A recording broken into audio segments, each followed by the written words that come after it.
Alright, welcome back to my channel, Survive and Thrive. Today we're talking about NFTs, and I think most of you know what those are, non-fungible tokens.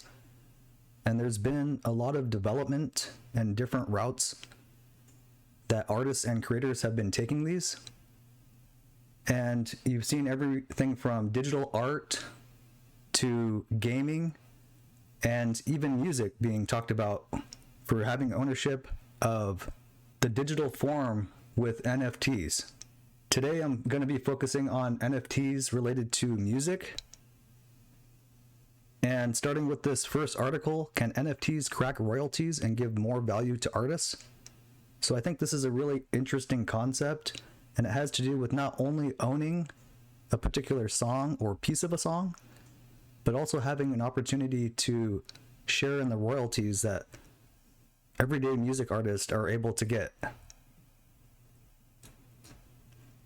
As is stated in this article, music is a part of their monthly budget, and that is true for a lot of people out there, which included live music, vinyls on the side, subscriptions to streaming platforms. Ownership for the internet. So where do we go from here? It begins with how you own things on the internet. And this is where NFTs come in. Technology made it possible to compress the infinite miracle of sound waves into bytes. These bytes are reproducible and borderless, flowing alongside the information we consume in our hands.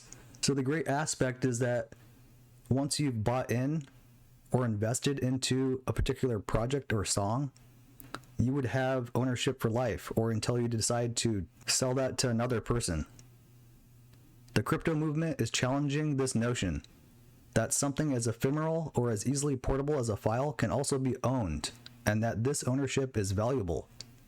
Take the electronic musician Jax Green, for example, Another Girl. His track from 2011 has 7 million plays on Spotify, netting him about $27,904 in royalties from the platform. This article was from last year in March, and he sold a mesmerizing audio loop and GIF of a stippled figure called Promise for 13 Ethereum at that time, which was about $16,000. Let that settle for a moment. A 6-second AV loop bid upon for 24 hours straight, and almost half the royalties of a song that people around the world may have played as they walk to work, cook dinner, party with friends, on a first date, over the course of a decade. So it just goes to show you the power of being able to make substantial gains on these projects in very short time using NFTs. If you can bear the crypto jargon for a moment, the concept that led us here is important to explain briefly. 4 Ethereum developers in 2018 authored the ERC 721 token standard, more commonly called non-fungible tokens. NFTs are provably scarce digital items, whether they be digital collectibles, tickets to an event, in-game items, or the digital art from Beeple that is now selling for $6.6 million. So why not apply this to music? After all, the ownership data on Ethereum is what's important. Couldn't a song's metadata, which could be the audio file itself, the rights, or even MIDI stems, also be cryptographically transformed into its constituent parts, and royalties paid out to the owner of this metadata? In 2016, artists like Imogen Heap attempted this on pioneering platforms like Ujo Music. Smart contract standards remain the locus for innovation on Ethereum and continues to bring in more and more individuals attempting to program value and contracts in new ways on the internet. I do see a real opportunity here, and yet another way that NFTs will be used in 2022. And reading some articles over the past week, I wanted to go over some opportunities out there and show how this is already starting to happen now. Here's one website, Ban Royalty. Our NFTs are your ticket to being a music mogul. Ban Royalty is a blockchain project with the simple goal of bringing blockchain governance to the music industry. By having fans collaborating directly with musicians, songwriters, producers, performers on the business side of the music industry, we are creating a global music ecosystem where everyone succeeds together. So I don't know a whole lot about this website in particular. I haven't done a deep level of research, but it is cool to see that there are websites out there like this. and they are starting to go in that route of being able to have the royalties be paid out to everyday users like you and me. To jumpstart the project, Band Royalty founders acquired a performance rights music catalog and have issued a series of NFTs that have the power to mine governance tokens. This governance mechanism allows any band NFT holder to have a voice in the project's growth and become a music mogul. It's simple to join the project. There are 8 rarity levels of NFTs on a bonding curve. The rarer the NFT, the more staking opportunities there are, and the more governance tokens that can be mined. Similar to what you would have with a lot of NFTs that you can buy for digital art projects, there is that staking opportunity, which would be paid back to you in the form of royalties. And it looks like with some of these projects on this particular website, there may be even a token aspect to it as well. Very interesting to think about, and it's a concept that I definitely think that I can get behind. And many of you may have seen here in the last few days or last week that Nas, which is a well-known Grammy Award-winning rapper, is planning to drop a couple of songs this coming week as NFTs that will have a royalty share opportunity. And Nas is actually a project that I could really get behind because I remember buying some of the first albums when I was growing up in the last 20 plus years. And so it's really cool to see that he's still staying relevant and trying to stay with the times and finding ways to connect with his listeners. You can see on this royal.io website, monthly listens for Nas, 12 million, 6.2 on Facebook, 6.5 million on Instagram, cumulative streams, 2 billion plus. So he is, as this states, one of the greatest and most influential artists of all time. And so it is great to see that he's trying to find ways to yet again connect with his fans out there and create these opportunities. So there's 2 songs that they have featured that are going to be dropping, as you can see the countdown, in the next few days. Ultra Black is one and Rare is the other. Now when you click on these songs, it gives you a little history as far as what the song is about. You can play the song to actually listen to it. There's going to be 760 total available NFTs for this song, and there's different tiers. So of the 760, 500 are going to be in this gold bracket, $50 a piece, access to Hip Hop 50 Discord, and the Sweet Chick secret menu. Now on top of that, you get 0.0143% of the 50% royalties that he's selling. At Platinum, 0.0857% royalties, exclusive merch plus all the gold perks, that's at $250 per NFT.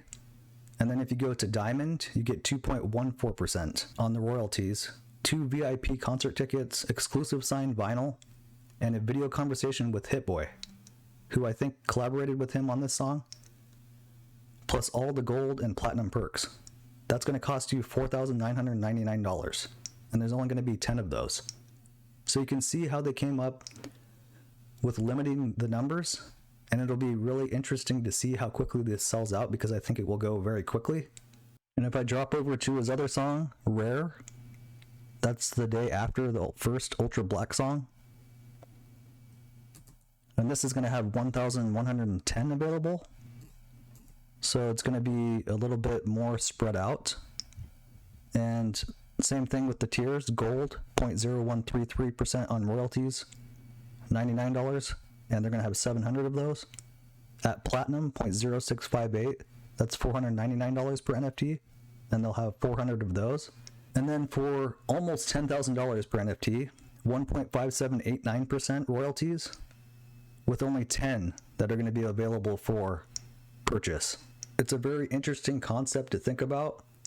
I did find an article because I was interested to see, outside of just the nostalgia or wanting to support a great artist out there, what would this look like from an investment standpoint? In this article, Music Alley, Nas is the next artist selling a share of his royalties as NFTs. They go through some of this math, and that's what I wanted to show. Like I mentioned, he's got his 2 tracks, Ultra Black and Rare, which will be released as tokens with embedded streaming royalty rights. For NOS, the 2 songs will be released as tiered NFTs. For example, $50 gets you a gold NFT of Ultra Black with 0.0143% share of its streaming royalties. But if you shell out the $4,999 for a diamond NFT, you'll get 2.14% of its royalties. Both drops will be limited editions, 760 and 1,110 tokens respectively. Buyers will be able to pay with credit cards or cryptocurrency. To go through the speculative math, let's say you pay $4,999 for a diamond token of Ultra Black. Using the majors calculations, it takes around 735,000 streams to generate that amount of money for the label. But don't forget, you only have a 2.14% royalty share. Multiply that up, and the track needs to be streamed around 34.3 million times before you're in profit. Using the same workings, paying $50 for a gold token with its 0.0143% share of the streaming royalties won't see you in profit until the track has been streamed 51.4 million times. That is quite a few times for it to be played or streamed before you're going to actually break even for what you're investing. But I think that it's about more than just getting the shares of the royalties, because I don't think this is going to be a get-rich-quick scheme or make you a ton of money. Since its release in August 2020, Ultra Black has been streamed just over 8 million times on Spotify, while its official video has 4.6 million views on YouTube, so these figures seem to be a tall order. And it's not to pour scorn on Royal, NOS, or this model, but rather trying to get a sense of where the real value is. For people buying the lower tier tokens, it's about fandom, the thrill of even owning a tiny share of the work by the artists they love. Access to a Discord is one of the perks accompanying the tokens, so there is a community aspect as well. For those in the higher tiers, it may be about profits from selling their tokens on in the future, or just simply something to spend their spare crypto on because they love hip-hop. It's just good to be clear, especially to fans, that streaming royalties ownership through NFTs is not necessarily a path to riches. I do appreciate this article and how they're spelling out what it means from an investment dollar standpoint. And I think that a lot of the appeal will be just wanting to be able to connect with an artist, have that ownership, or being able to have the rights to something that this artist has created, especially if it's one that you really support. And I also think it's cool that they're doing this share program where they're allowing you to own a part of a song or own the song and share in that percentage of the royalties over time. So it may be one that I get behind because, like I said, NOS was a big artist that I listened to growing up. But I just wanted to go and show everybody out there that there are these opportunities that are starting to happen with the big name artists. And I think that will continue to happen into 2022. And so I'd be interested to hear for anybody in the comments below if this is something that you're venturing into, and if there are projects out there that you would want to share with others or have me do some research on and do a future video for. This year is the year for me to build my community, and so I'm at just under 120 subscribers right now, and I really want to get past that 1,000 subscriber milestone this year, but I need each and every one of you. So if you can appreciate what you've listened to in this video today, make sure that you smash that like button, get this video out to others. That really helps the algorithms, and it helps me to get those watch hours as well as the opportunities for other subscribers to join my channel. And hit that subscribe button. Make sure you turn on that bell so that you're notified as I upload new videos week to week on everything from stock market to NFTs for gaming, music, and just digital art in general, as well as financial strategies on your path to financial freedom. I'm really excited about what's going to happen in 2022 from an investment standpoint and where I'm headed with some of my side hustles and businesses. Hopefully I'll be able to talk about some of those as they become a success later this year.